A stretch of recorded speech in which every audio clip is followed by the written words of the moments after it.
I think Mike Pence literally couldn't look more disappointed or perplexed with the comment from Kamala Harris in terms of that Trump has lost the trade war.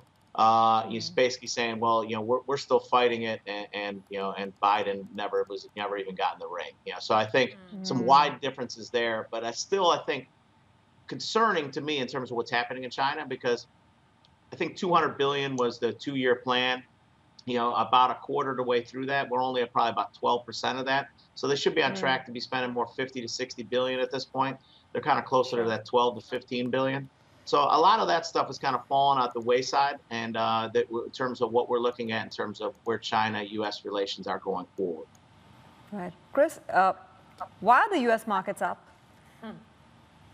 Why I do you mean, look, think, I mean, and I'll just kind of elaborate on that a bit because Nancy and I were having this discussion earlier on. The fact is that it seems like the markets, being futuristic, are pricing in um, a clear victory. And a clear victory, whether it's Biden or Trump, would be market positive because now Biden is talking more about pushing his fiscal policies. Do you think that's it? That's it for the markets right now? well, I think markets are optimistic on a couple different fronts. I think it's very sentiment driven. Is what we look what our customers at TD Ameritrade are buying and selling. Is that people? I think markets believe that we're going to get closer and closer to some type of therapeutic or vaccine. Whether or not you believe in terms of the tweets and the videos you see from Trump on his certain experiences that he's had recently with COVID.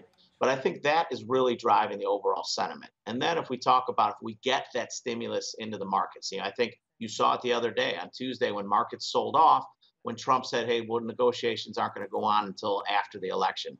Well, they've kind of reversed course on that, maybe playing a little bit of political roulette, and so to speak. But that sentiment is driving the market because if you look at the U.S. GDP, almost 3/4, so 70% of the U.S. GDP is driven by the consumer. So if we do get that stimulus, I think that helps kind of restart the economy even further as we continue that trend of getting better employment, better statistics from the Labor Department, better things out of manufacturing, better housing starts.